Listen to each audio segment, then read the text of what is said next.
ಇದನ್ನು ಪಾಲಿಸಿದರೆ ನಿಮ್ಮ ಮನಸ್ಸು ಸದಾ ಶಾಂತವಾಗಿರುತ್ತದೆ. ಬುದ್ಧನ ಒಂದು ಕಥೆಯ ಮೂಲಕ ಇದನ್ನು ನಾವು ನಿಮಗೆ ಹೇಳುತ್ತೇವೆ. ಒಂದರೊಂದು ಕಾಲದಲ್ಲಿ ಬುದ್ಧ ಮತ್ತು ಅವರ ಹಿಂಬಾಲಕರು ಒಂದು ಊರಿನಿಂದ ಮತ್ತೊಂದು ಊರಿಗೆ ಪ್ರಯಾಣ ಮಾಡುತ್ತಿದ್ದರು. ಪ್ರಯಾಣ ಮಾಡುವಾಗ ಅವರೆಲ್ಲರೂ ಒಂದು ಸರೋವರದ ಬಳಿ ಬಂದರು. ಸ್ವಲ್ಪ ಸಮಯದ ನಂತರ ಅಲ್ಲಿಯೇ ರೆಸ್ಟ್ ಮಾಡಲು ನಿರ್ಧಾರ ಮಾಡಿದರು. ಎಲ್ಲರೂ ಅಲ್ಲಿಯೇ ನೆಲವೂರಿದರು. ನಂತರ ಒಬ್ಬ ಶಿಷ್ಯ ಬಂದು ಬುದ್ಧನಲ್ಲಿ ಒಂದು ಪ್ರಶ್ನೆ ಕೇಳಿದನು. ನಮ್ಮ ಮನಸ್ಸಿನಲ್ಲಿ ತೊಂದರೆ ಕೊಡುವಂತಹ ಆಲೋಚನೆಗಳು ಬಂದಾಗ ಮನಸ್ಸನ್ನು ಶಾಂತವಾಗಿ ಇಟ್ಟುಕೊಳ್ಳುವುದು ಹೇಗೆ ಎಂದು ಕೇಳಿದರು. ಮರದ ಕೆಳಗೆ ಕುಳಿತಿದ್ದ ಬುದ್ಧ ಹೇಳಿದನು, ನನಗೆ ಬಾಯಾರಿಕೆ ಆಗಿದೆ, ಆ ಸರೋವರದಿಂದ ನನಗೆ ಸ್ವಲ್ಪ ನೀರು ತರುತ್ತಿ ಎಂದು ಕೇಳಿದರು. ಬುದ್ಧನ ಮಾತು ಕೇಳಿ ಶಿಷ್ಯನು ಸರೋವರದ ಬಳಿ ಹೋಗಿ ನೋಡುತ್ತಾನೆ.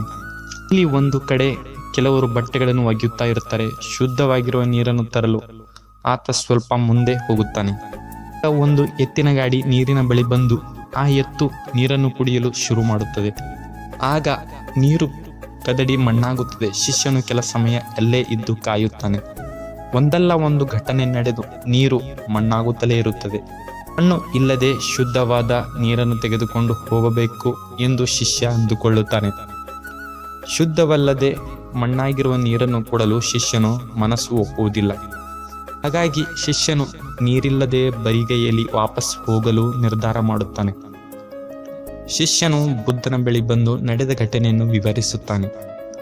1 ಗಂಟೆಯ ನಂತರ ಬುದ್ಧನು ಮತ್ತೊಮ್ಮೆ ಶಿಷ್ಯನನ್ನು ಕರೆದು ಸರೋವರದಿಂದ ನೀರು ತರಲು ಕಳಿಸುತ್ತಾನೆ. ಈ ಸಾರಿ ನೀರು ಶುದ್ಧವಾಗಿರುತ್ತದೆ.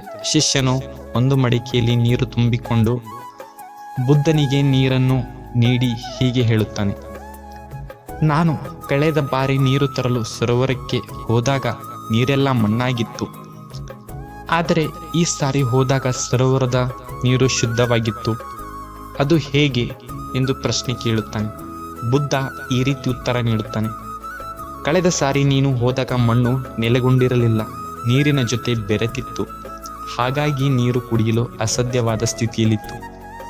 1 ಗಂಟೆಯ ನಂತರ ನೀನು ಹೋದಾಗ ಮಣ್ಣು ತಾನಾಗೆ ನೀರಿನ ಒಳಗೆ ನೆಲೆಗೊಂಡಿತ್ತು.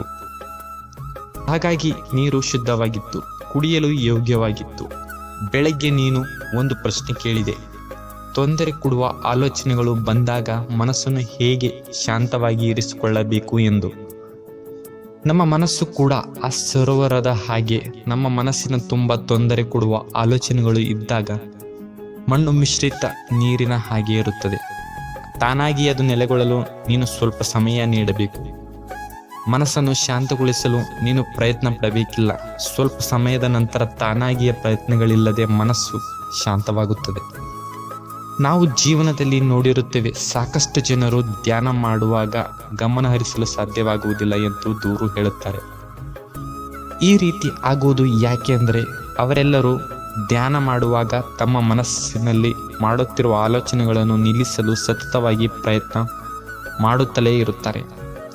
ಯೋಚನೆಗಳನ್ನು ನಿಲ್ಲಿಸಲು ಎಷ್ಟು ಪ್ರಯತ್ನ ಮಾಡುತ್ತಾರೆ, ಯೋಚನೆಗಳು ಅಷ್ಟೇ ಹೆಚ್ಚಾಗುತ್ತಾ ಹೋಗುತ್ತದೆ. ಮನಸ್ಸನ್ನು ಶಾಂತವಾಗಿಡಲು ಯಾವುದೇ ಪ್ರಯತ್ನ ಮಾಡುವ ಅವಶ್ಯಕತೆ ಇಲ್ಲ ಎನ್ನುವುದು ಅವರೆಲ್ಲರೂ ಮರೆತು ಬಿಡುತ್ತಾರೆ. ನೀವು ಸ್ವಲ್ಪ ಸಮಯ ಕೊಡಬೇಕು ಅಷ್ಟೇ. ಅದರಿಂದ ನಿಮ್ಮ ಮನಸ್ಸು ತಾನಾಗಿಯೇ ಶಾಂತವಾಗುತ್ತದೆ. ನಿಮ್ಮ ಜೀವನದಲ್ಲಿ ಏನೇ ತೊಂದರೆ ಬಂದರೂ, ನಿಮ್ಮ ಮನಸ್ಸಿನಲ್ಲಿ ನೆಮ್ಮದಿ ಹಾಳು ಮಾಡುವ ಏನೇ ವಿಚಾರಗಳು ಇದ್ದರೂ ಸ್ವಲ್ಪ ಸಮಯ ಕೊಡಿ. ಸಮಯಕ್ಕೆ ಸ್ವಲ್ಪ ಸಮಯ ಕೊಡಿ, ತಾನಾಗಿಯೇ ಎಲ್ಲವೂ ಸರಿ ಹೋಗುತ್ತದೆ. ಅದರ ಬಗ್ಗೆ ಹೆಚ್ಚಿನ ಯೋಚನೆಗಳನ್ನು ಮಾಡುತ್ತಾ ಇರಬೇಡಿ. ಅದು ನಿಮ್ಮ ಮನಸ್ಸಿನ ನೆಮ್ಮದಿಯನ್ನು ಇನ್ನಷ್ಟು ಹಾಳು ಮಾಡುತ್ತದೆ. ಅದರಿಂದ ನಿಮ್ಮ ನೆಮ್ಮದಿ ಹಾಳು ಮಾಡುವ ವಿಚಾರಗಳ ಬಗ್ಗೆ ಚಿಂತಿಸುವುದನ್ನು ಬಿಟ್ಟು ನಿಮ್ಮನ್ನು ನೀವು ಬೇರೆ ಕೆಲಸಗಳಲ್ಲಿ ತೊಡಗಿಸಿಕೊಳ್ಳಿ. ತಾನಾಗಿಯೇ ಎಲ್ಲವೂ ಸರಿ ಹೋಗುತ್ತದೆ.